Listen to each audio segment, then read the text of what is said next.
Om.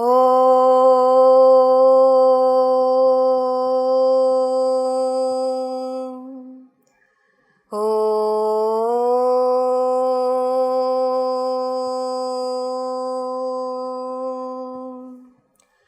Om.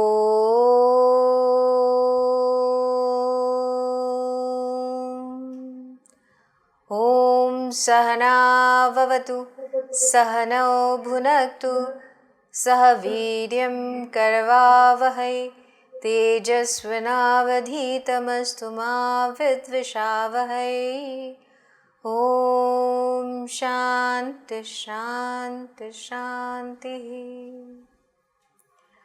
Mukam karoti vachalam Pangum langhayate girim Yat kripatamaham vande Paramananda madhavam. Samasta jana kalyane niratam karunamayam Namami chinmayam devam sadgurum brahma vidvaram. Harihi Om. Shri Gurubhyo Namaha. Harihi Om. Hari Om. So in the last class, what we saw was, how the two forces together, right? They are facing each other. That is the Kauravas as well as the Pandavas. And as Dhritarashtra has asked the question, what is happening between the two sides? What exactly is conspiring there? And Sanjay is reporting to him. He is elaborately telling what is coming about and how his own son, that is Dhritarashtra's son, Duryodhana, how he is as such not looking very confident. He is seeing the opposite side, and then even though it looks like his side is very strong and he also has the Yadava army with him, yet he is kind of puzzled whether actually they will be able to win that war. And there he even starts with telling how on his side is Bhishma and Drona, right? And Bhishma is the commander-in-chief, and he is the one who is, who has been valiant for so long, and being the senior most, he can guide guide the army very well. Yet Duryodhana himself has doubts because he thinks that this is the same grandsire who has so far looked after both the Pandavas as well as the Kauravas. And just as how he did feel in his childhood, he thinks that Bhishma is more on the side of the Pandavas than on the Kauravas. He feels that he has a soft corner for the Pandavas.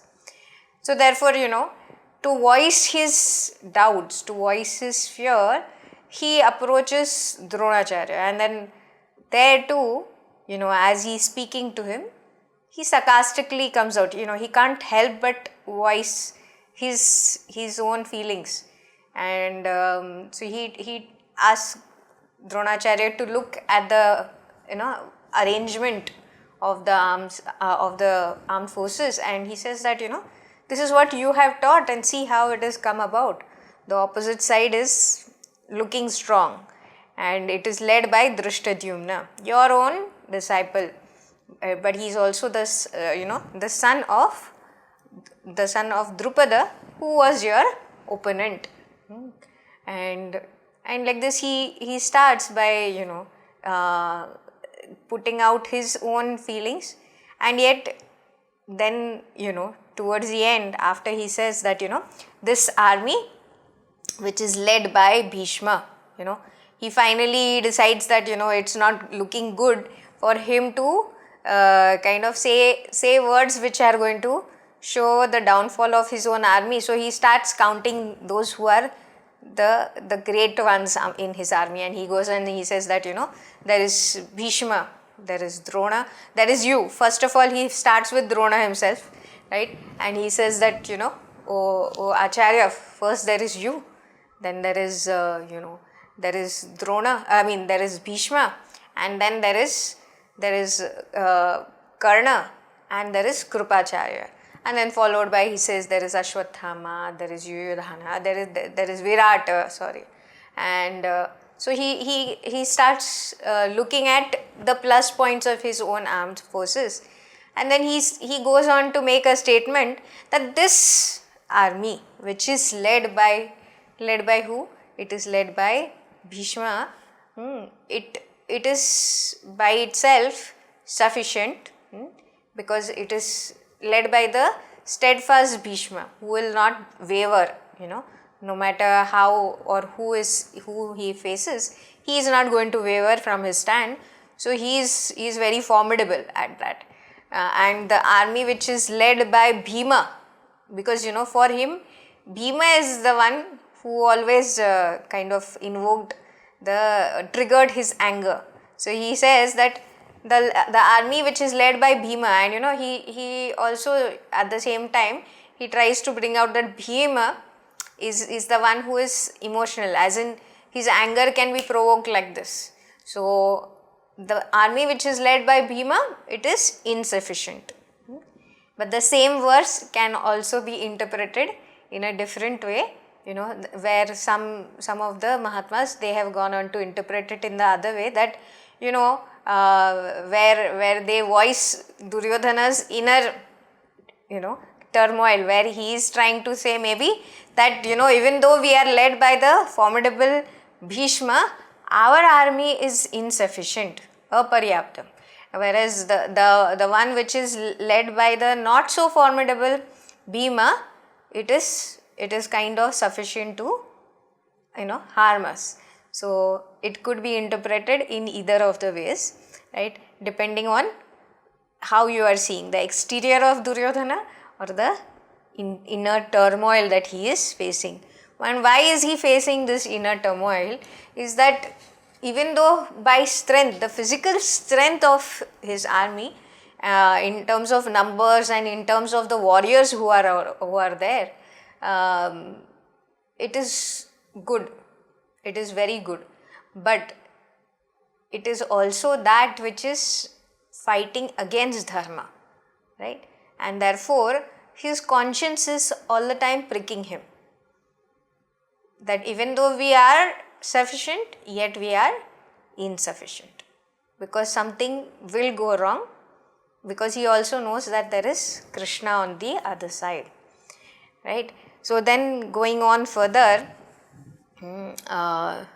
let's go to the 11th verse, where he says that then as though his confidence has come back, Duryodhana is telling that ayaneshu cha sarveshu yatha bhagam avasthitaha bhishmameva bhirakshantu bhavantas sarva eva hi.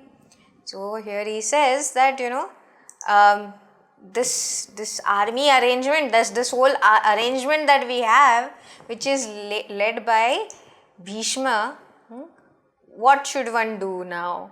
So one should just know that Bhishma is by himself good enough to strategize and lead this Kaurava Sena ahead against the Pandavas, because he is very formidable. He knows he is going to be very unwavering.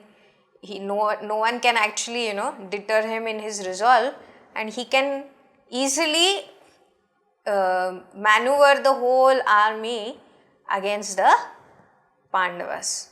So therefore he is here telling this is sufficient, and we have so many of the divisions. We have good numbers in the foot soldiers, we have good numbers in the horses and the cavalry and the chariots, and we have great number of Maharathas itself. So Bhishma alone is good enough to take us in. But what is your duty? Your duty, as in he is addressing the entire armed forces. He is telling them that be alert and protect or support Bhishma. This is what you have to do constantly. Be alert, and then wherever he is going, make sure that his defense is good, right? So the basically also when the war is happening, when the armed forces are there, one is the attack and the other is the defense. Both have to be working simultaneously. So here he is telling them that Bhishma meva abhirakshantu. What you have to do is protect, position yourself in such a way that you protect and be the right defense for Bhishma. Bhavanta, you all, sarva eva hi. So therefore he is telling this, right? And then further he goes on and instead of Bhishma, as though on cue, he says that enough has been said by Duryodhana. Before he goes on, now he has from down, being down, he has kind of leveraged himself up and he's talking positively about the armed force. So now let me go and give him one encouragement. So what does he do? He blows his conch, right? So in the next verse, right, in the 12th verse, it is said, Tasya sanjannayan harsham kuru vruddha pitamaha simhanadam vinaddochaihi shankham dadmau pratapavan. So as if to tasya over there is indicating for whom? For Duryodhana. Tasya, for Duryodhana, to encourage him, right? To give him that boost of joy. Sanjannayan harsham kuru vruddha pitamaha. Who is this kuru vruddha pitamaha? He is the formidable leader of the Kauravas. Who is that? That is Pitamaha, which is Bhishma. And Bhishma, what is he doing? He took his conch and he blew it. So he blew it in such a way, right? It was as though a lion is roaring. Simhanadam vinad ochchaihi, very loud. Shankham dadmau pratapavan. So here he wants to kind of boost the morale of Duryodhana. Yes, Duryodhana, what you have said is great. It is true that this is how we should proceed. I will lead and the rest of the people will be with me throughout to be the right kind of defense force. And so to prod him, he blows the conch. Now when Bhishma has thus blown the conch, and knowing that Bhishma is the commander-in-chief of the Kauravas, what happens is that everyone on both sides, everyone feel that this is the call for the war to begin, and Bhishma has proclaimed this by blowing the conch. So this is what conspires, and as a result of Bhishma blowing the conch, everyone at the same time starts blowing their conch. So here we have to know that everyone has their own instrument, because these were used for communication throughout the war. Okay, so here in the next verse it says, Tata shankascha bhairyascha panavanaka gomukhaha sahasaivaabhyahanyantaha sashabdastumalo bhavat. Tata shankascha bhairyascha panavanaka gomukhaha sahasaivaabhyahanyanta sa shabdas tumulo bhavat. So it was as though that one blowing of conch by Bhishma triggered the blowing of all instruments in that battlefield. So here when we are saying, so here in this verse, in the 13th verse, it is also detailing which are the kind of instruments being used. So when you are saying this, right, Shankha. Shankha is of course the conch. Bhairya over there is the kettle drums. There are these big huge drums which are in fact not kept down on the floor or carried by someone, but they are as though on a cart, on a big cart. And then there is Panavanaka. Panavanaka is, this tambourines and the trumpets. And then there is Gomukhaha. Gomukhaha is those, again they are like conch, but they are in the shape of horn, like a horn they are, right, in the reverse way held, right, and these are all wind instruments. So this is the these are the mediums of communication, during the battle, right. Again, we are not talking of few people, we have to think in terms of thousands and thousands, right. So in order to communicate, they would have each their own instrument, right, and each set of people would know their signals correctly. What kind of horn, what kind of a beat of the drum would be for what would start the war, what would close the battle for the day, or what would call for certain kind of emergency, right. So all that would be with the medium of these instruments. These instruments, if we see, they are in use even in present day.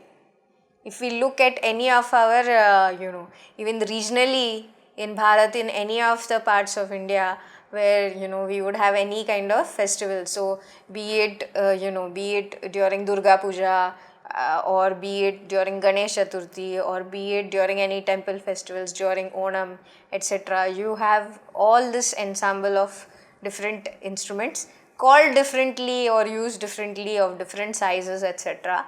But they were used, right. So this has been going on for long, right. So here he says that that whole sound of all these instruments blowing at the same time, it was as though everyone was waiting for some signal, right, and Bhishma, when he blew the conch, it kind of triggered that, and everything was as though one huge tumultuous sound. Tumulo bhavata, right. So this tumulo bhavata, tumula, right, it is as though it is the root of that English word of which is said tumultuous. So that huge tumultuous sound broke across the entire battlefield, and it was, it continued. It did not stop. It just continued, because by the time each rank of people got it, they started blowing their own instruments, or they started beating the drums or the big jhanj, right. All this happened, and then Sashabdas tumulo bhavat.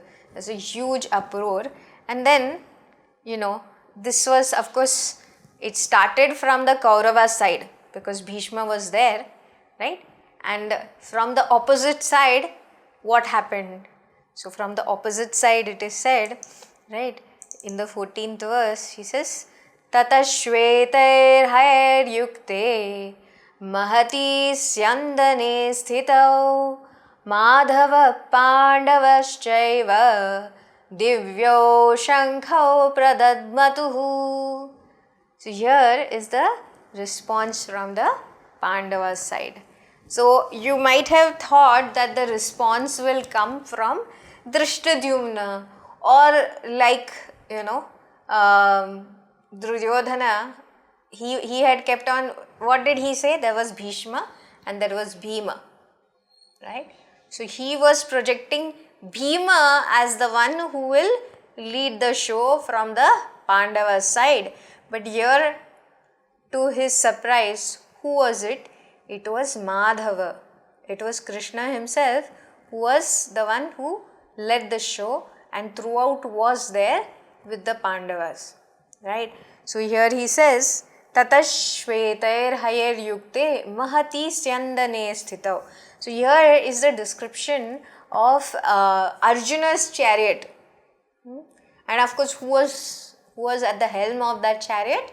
It was Krishna himself, it was Madhava himself, and here this chariot of Arjuna, right? If any of us want to understand how this chariot might have to look, we should go and read the description of it. So it is supposed to be a very divine kind of a chariot, a vehicle, which was well equipped in various ways. It was, when it is said divine, it had a lot of powers. Okay, it is said that it was even equipped to give medical aid also. Okay, so now in today's day and age, we look at the great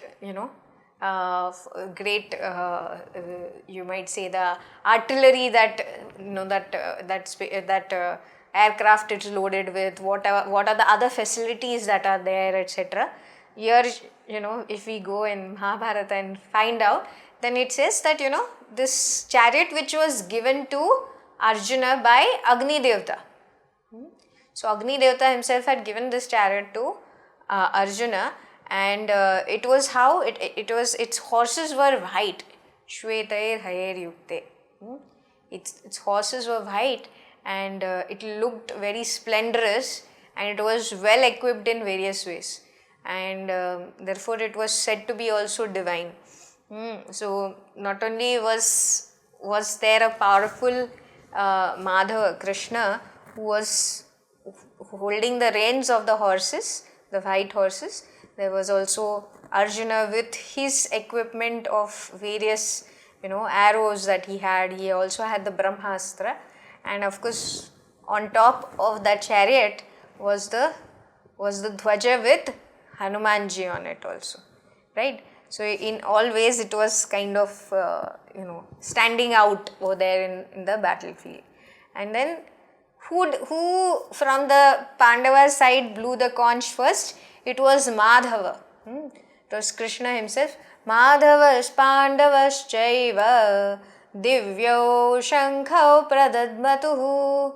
So he blew the conch, and that started the conches on the side of the Pandavas, right? And then the next verse it says, so who are the ones who are having the different conches, who are the powerful warriors? So starting with Arjuna and Rishikesha. It starts in the 15th verse. He says, Panchajanyam Rishikesha Devadattam Dhananjaya Poundram Dadmau Mahashankham Bhimakarma Vrukodaraha. So it says Panchajanyam Rishikesha. So which was the conch of Rishikesha?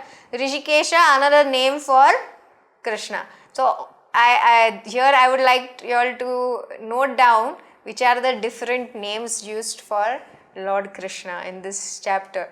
Okay, maybe we can have a quiz at the end in the group. So here he is called Rishikesha, and this Rishikesha is who? The one who is in control of the mind and the senses.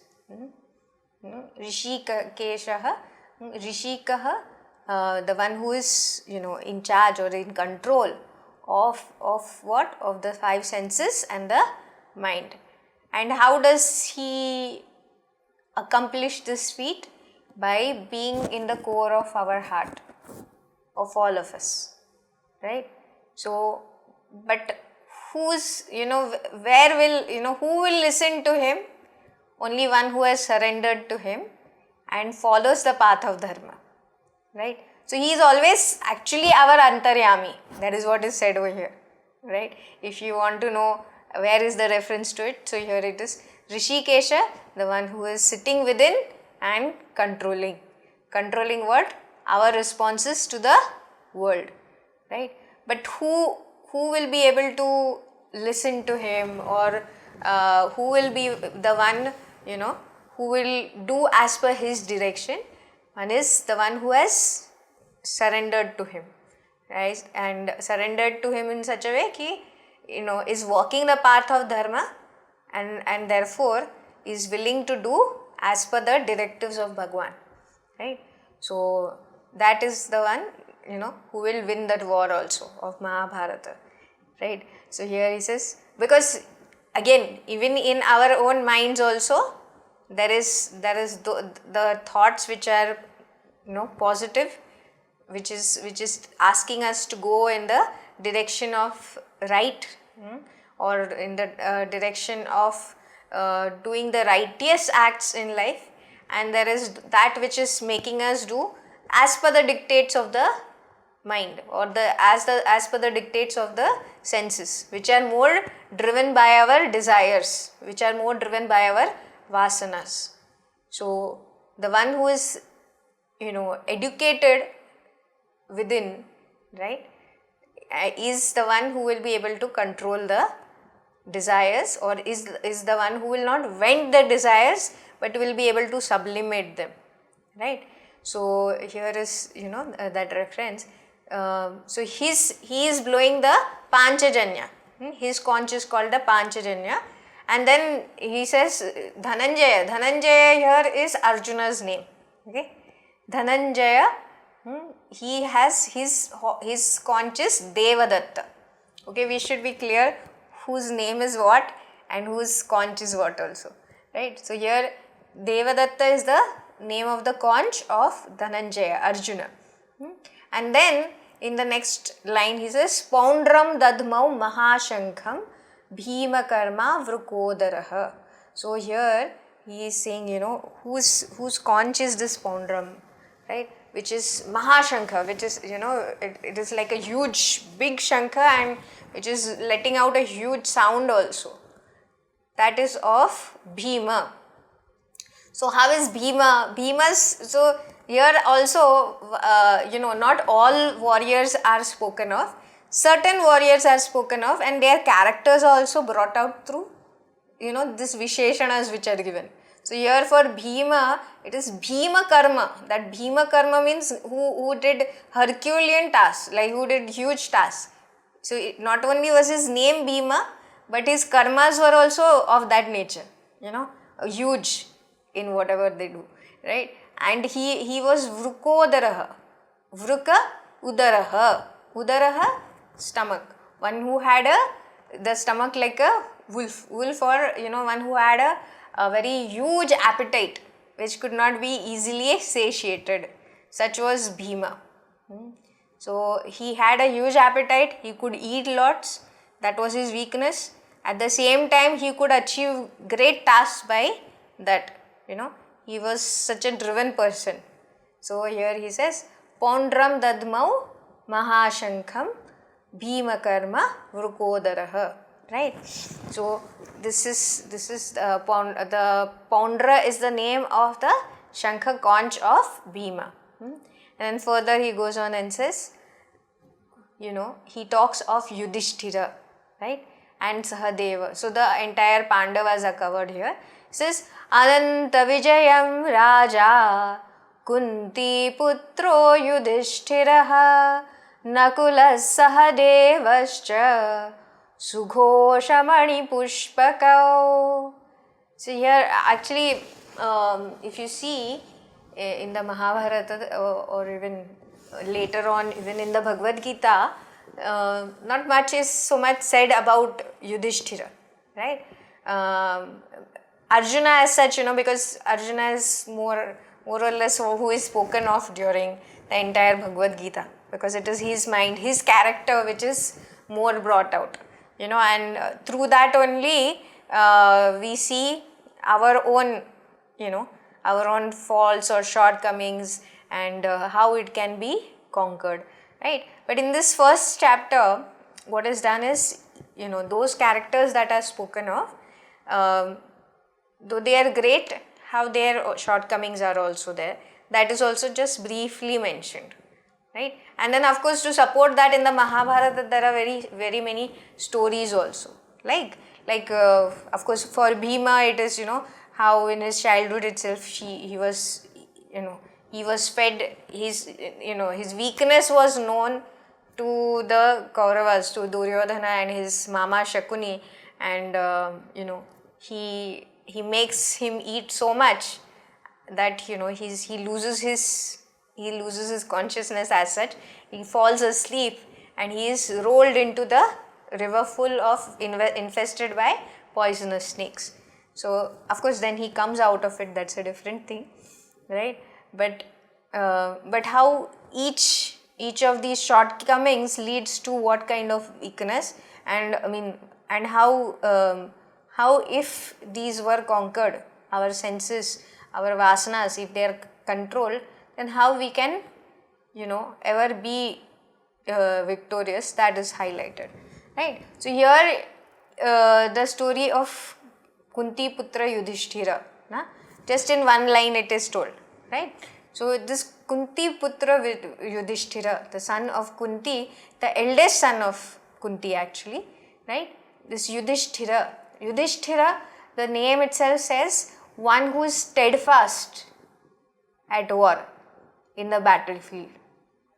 Yuddha sthira, the one who is sthira in yuddha also, in during the battle also, he is equanimous, he is able to have that control on his decisions, he is able to control not just his actions, his decisions, but he is able to do the same for his entire set of people, right? So here when he says his conch is called Ananta Vijaya, not just Vijaya, but it is Ananta Vijaya, that which is ever victorious, is that conch of Yudhishthira. Now when we see this Yudhishthira also, right, he always followed the path of dharma.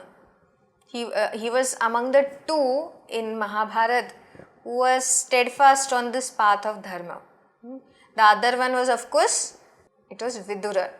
Okay, Vidura, of course, Vidura was he was the brother of Dhritarashtra, right? And he was ever steadfast on the side of dharma, but unlike Yudhishthira, who always, not just that he spoke the path of dharma, he walked the path of dharma, and all those with him, right, the entire Pandavas and the entire set of armed forces with him, they would listen to him, no matter what the decision taken by him, the Pandavas would go with whatever is told by Yudhishthira, because they knew that what he is speaking was from a standpoint of dharma, of righteousness. So he would never go wrong in that way. Even though at that time it might feel unjust, right? Yet he would say that no, this is how we have to walk, this is how we have to go, and we go that way, right? In fact, it is told that even after losing the game of dice, and when they were to go into the forest, so on the 13th day they were in the forest, and there was something that triggered one kind of an argument, and Draupadi and Bhima came out strongly against Yudhishthira.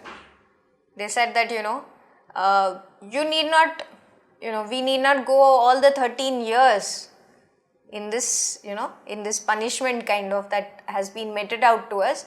You should not be so patient. How can you be patient, on losing that which is your own? How can you be patient and give 13 years of your life just living in the forest, not knowing what is going to come next also? Not that you are guaranteed that after 13 years you will get some part of that kingdom also.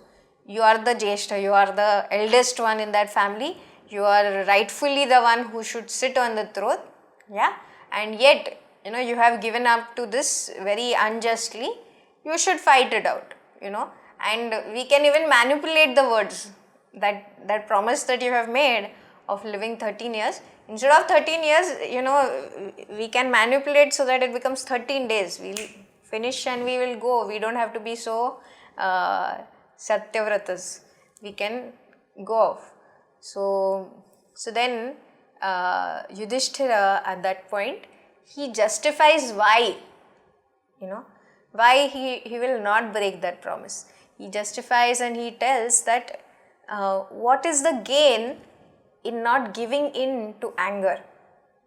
What is the gain in educating the mind to be in control of the anger rather than falling prey to it, because no one in this life is going to win by giving in to that impulsive kind of behavior and losing track, because anger is going to lead to delusion. Anger in that particular situation, if I am not able to take a pause and respond to that situation, what is going to happen? As a result of that, who is going to be the loser? I am going to be the loser. Whereas if I want that Ananta Vijaya, that victory which is going to be forever and ever, and not just for that moment impulsively giving in, then for that I have to be in control, right? So he, of course, in various ways he justifies his stand of being on the path of dharma. And also there is further inputs where Vyasji also comes and Lord Krishna also comes and they speak of this, right? But here is his stand, which he very strongly sits by, and he says, what the Kauravas are doing right now, it is not that we are giving into it forever and ever. It is a short period. It seems like a long stint of time, but who will be victorious? We will be victorious. And so too, it is said that Lord Krishna loved him for that, and he had also always told, given the assurance to Yudhishthira that it was not that the enemies of Yudhishthira, the enemies of Pandavas were to face Pandavas alone. It was to face the Lord himself, right? Because the Lord was always on the side of dharma, right? In fact, even it is said that the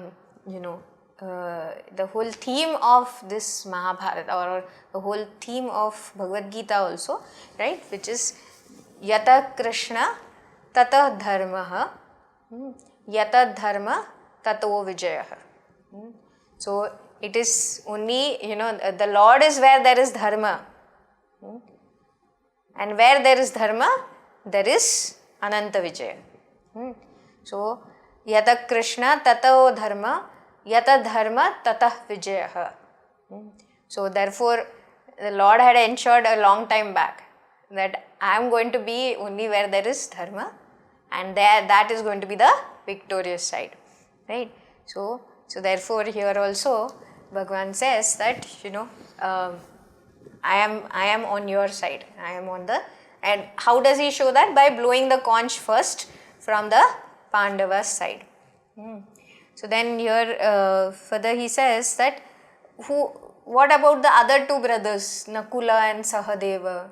So their two conches are also mentioned here, that they blew the Sughosha and Mani Pushpaka. Mani Pushpaka, so that is also the name of Sahadeva's conch. Nakula's conch is called Sughosha, and that of Sahadeva is the Mani Pushpaka, right? So basically it is said that all of them were in tune with what the Lord, or in sync with what the Lord was doing, right? So it was not that one will start and anyone can start at any time. Depending on who is leading, it will follow, right? Like on the side of the Kauravas, it was Bhishma who began and everyone followed, and on the side of the Pandavas, it was Lord Krishna who blew the conch and the remaining started. Now here also one more thing to keep in mind is that it was not that it was not that Krishna was going to fight the war himself. That was also one of the things. He had said that he will be there throughout. He will not be using any of the weapons, right? But he will be there on the side of the Pandavas throughout. Fine. Now next verse, right, is telling who are the others, right? So here in the 17th verse he says, 17th and 18th verses, it is telling about who are the other warriors on the side of the Pandavas who are present and actively so. So here he says, Kashyascha Parameshvasah Shikhandi cha Maharathah Drishtadyumno Viratascha Satyakischa Parajitah Kashyascha Parameshvasah Shikhandi cha Maharathah Drishtadyumno Viratascha Satyakischa Parajitah. So here Satyaki is as we said, he was also a follower of Dharma and he was also someone who was unconquered. Satyakischa aparajitah. He was never conquered by anyone. It is even said he was not conquered by Krishna himself also. Okay, when they had one kind of a stint together, even Lord Krishna couldn't defeat him. So Kashyascha Parameshvasah Shikhandi cha Maharathah. So here there was the Kashi Naresh, the king of Kashi, right? And who was there with him? Shikhandi. Shikhandi is that that person, that character who is highlighted even by Duryodhana earlier. Because what did he say? You have to all keep in mind that who is the one who can be that strategic person on the side of the Pandavas who can face Bhishma and defeat him. It is Shikhandi. Because in the prior avatar or the prior manifestation, this Shikhandi was Amba. So this Shikhandi, who's again, the story of, there is the story of Amba, Ambalika and Ambika, the three sisters were the daughters of the Kashi Naresh. And there was this Swayamvara and Satyavati, the mother of Vichitra Virya, right? She had wanted that, to carry on the heritage, carry on the progeny, Vichitra Virya should get married to someone. And here is Bhishma who goes to that Swayamvara, not for himself, because he has taken the vow that he will ever remain a brahmacharya. Why? Because he will never covet the throne. He will not only protect that throne, but he will see to it that he himself will in no way try to usurp that throne, right? So when he went for that Swayamvara, he had gone with the single purpose of bringing a bride for his brother. But it was all three sisters there present in that Swayamvara. So there was Amba, Ambika and Ambalika. So three of them were there, and while the other two sisters, they were silent. Amba was a very strong and steadfast. I mean, she was very, you would say that she was very centered in what she wanted to do in life, and she was a good warrior also. So she was very adamant, and she already was, in love with someone, in love with another king, and she wanted to marry him, and she had kept that in her mind. And the whole story, her character is such that it shows what is the power of sankalpa.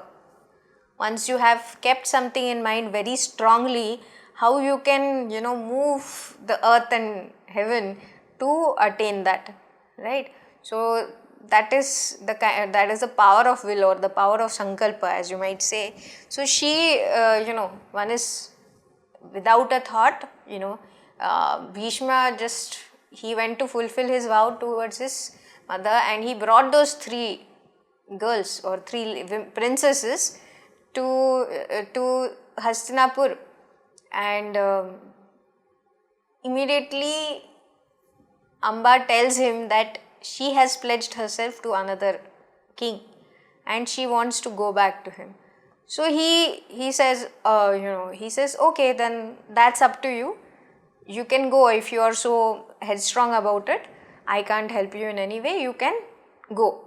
I don't want to bind you in any way. You can go. And the other two, they were to marry Vichitravirya, right?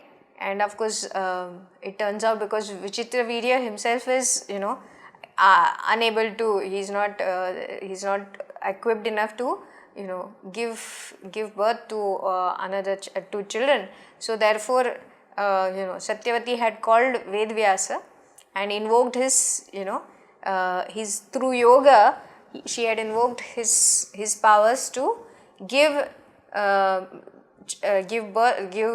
seed to the two other sisters, which is Ambika and Ambalika. From them came one was Dhritarashtra. So one of the sisters, she was, Vedvyasji of course had done a lot of tapas and come.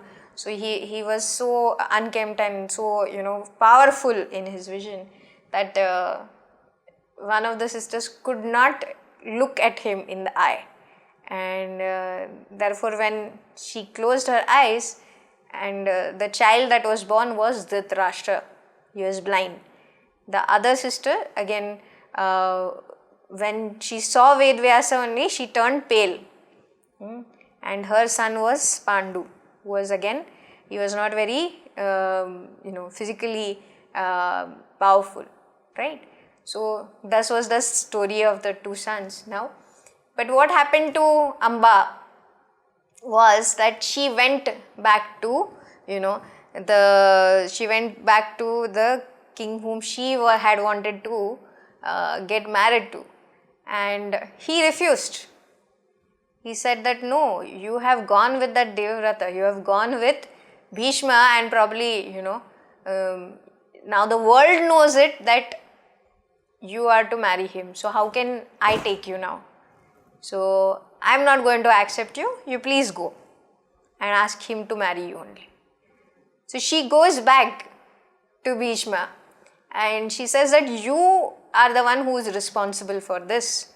So now you have to give me a solution. Either you marry me or you provide me with a solution. And he says that, I can't do that. If at all you have to get married to my brother, and I can't really help you in any way. So she is so angry that she says that I want vengeance against this person, this Bhishma. Because of him, I've had to go through this kind of an ordeal. And it is said that, she does a whole lot of tapas in order to move heaven and earth in such a way that she gets her vengeance against Bhishma. She does such tapas where she goes without food and water, and is living literally in the rivers in Yamuna, and standing on one leg. So finally it is Lord Shiva who gives her the boon to be born as Shikhandi, as a sister of Drupad, a sister of Draupadi, right? And thus she comes on to battle as Shikhandi. So though she is in the guise, she's in the, externally she's like a man, but internally it is Amba who is manifest in that body, right? So therefore Bhishma, when he is facing Shikhandi, he knows in his mind that he is facing a woman who is Amba, right?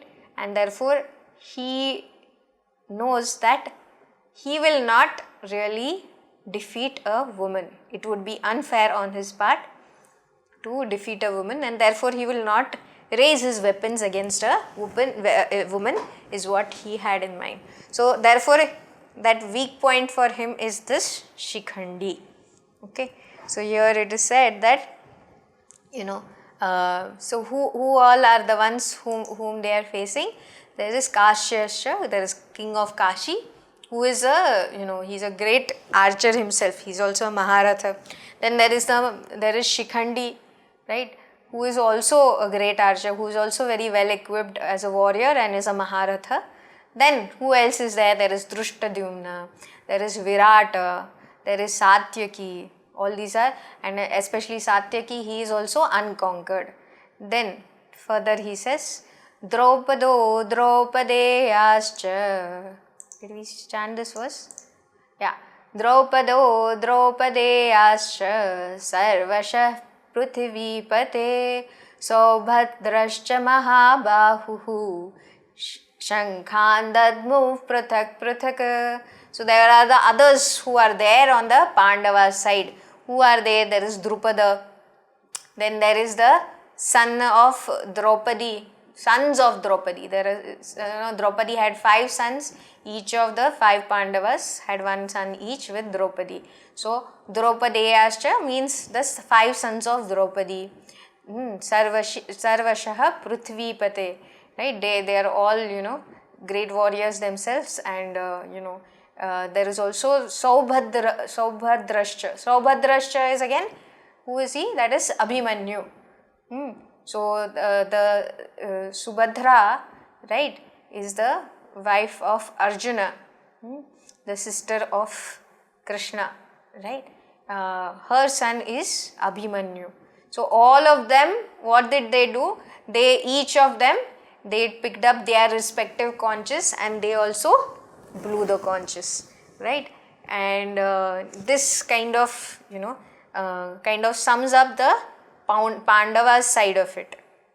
So who are the ones who are the great ones from the Pandava side? There were others also, but these were the ones who were powerfully present, and they declared their presence by blowing their conch, right?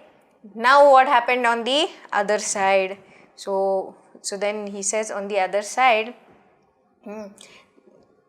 now the Kauravas, listening to this huge tumultuous uproar of conches from the Pandavas side, they got little bit worried. So here he says, Saghosho dhartarashtranam Hrudayani Vyadarayat Nabhascha Prithivim Chaiva Tumulo Vyanunadayan Saghosho dhartarashtranam Hrudayani Vyadarayat Nabhascha Prithivim Chaiva Tumulo Vyanunadayan. So when they heard, right, all these conches being blown, and it was a huge sound of uproar, it is as though for miles and miles together, no other sound could be heard. It was like the whole earth was reverberating, heaven and earth were reverberating with this sound of these conches being played. And the whole Dhartarashtra, the entire clan of Dhritarashtra, they were as though shivering within. They were kind of fearful of what is to come now. So again here it is, this is brought to mind again, brought in focus again. Why? Because though they knew that they are great in numbers, they are great in the number of warriors they have, in the quality of equipment they have, in the resources, etc.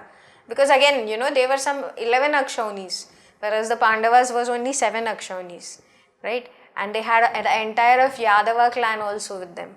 And yet, what was it? They were on the side of adharma, whereas the Pandavas was on the side of dharma.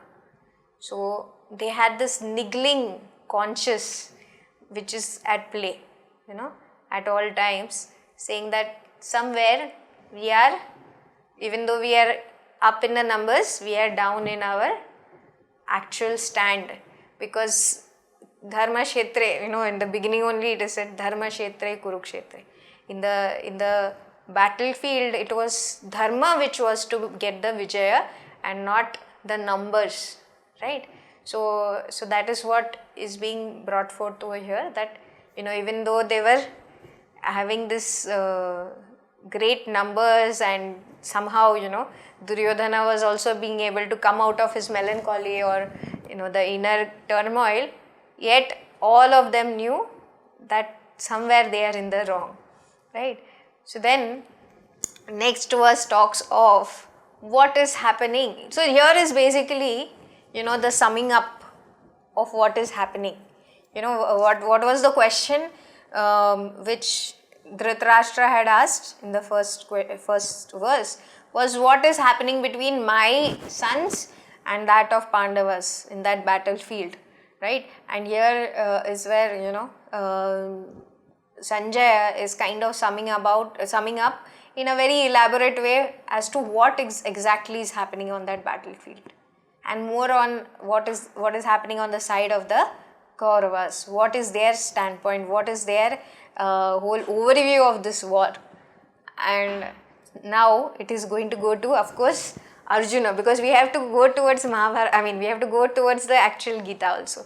So now the next part is going to start with what is happening with Arjuna. So this is Atha vyavasthitan drishtva धातराष्ट्रान् कपिध्वजः प्रवृत्ते शस्त्र सम्पाते धनुरुद्यम पाण्डवः ऋषिकेशं तदा वाक्यम् इदमाह महीपते. So here again, as you are saying, Sanjaya is summing up what is happening. So he says, then seeing the people, the entire set of, entire clan of Dhritarashtra standing in array and with their weapons ready, there is that chariot of Arjuna with the Kapidhwaja, and there who's standing completely at alert, there is Arjuna, the son of Pandava. Pravrutte shastra sampate dhanurudyama Pandavaha. So here he's also ready with his bow and arrow, and now comes forth the words of Krishna, Rishikesha. So what does he say, and what is his response to Arjuna? That we will check in the next session, right? Though we will just chant the 2 verses over there. Arjuna uvacha senayorubhayormadhye ratam sthapayamechyuta yavadeta niriksheham yodhukamanavasthitan kairmaya sahayodhavyam asmin ranasamudyame. So of course here if I go into it, I will not be able to stop myself. So basically now comes the whole part of actual dialogue which starts, and how from one small statement Arjuna goes into a whole thought process of how this war is not righteous and how I should not fight it, how it will lead to adharma, and so and so and so. This is basically the kind of state that we go into when we want to avoid doing something, because we are not confident of ourselves, right? So, and it can happen in various situations. It could be while facing a very crucial decision in terms of our life, or in the life of which will affect the life of our dear ones, right? And yes, then how that thought process might seem right, but how it is actually not right, that we will see in the next class. Okay, we'll stop here. Om Purnamada Purnamidam Purnat Purnamudachyate Purnasya Purnamadaya Purnameva Vashishyate. Om Shanti Shanti Shanti. Harihi Om Shri Gurubhyo Namaha. Harihi Om. Loka Samasta Sukhino Bhavantu. Loka Samasta Sukhino Bhavantu. Loka Samasta Sukhino Bhavantu. Hari Om.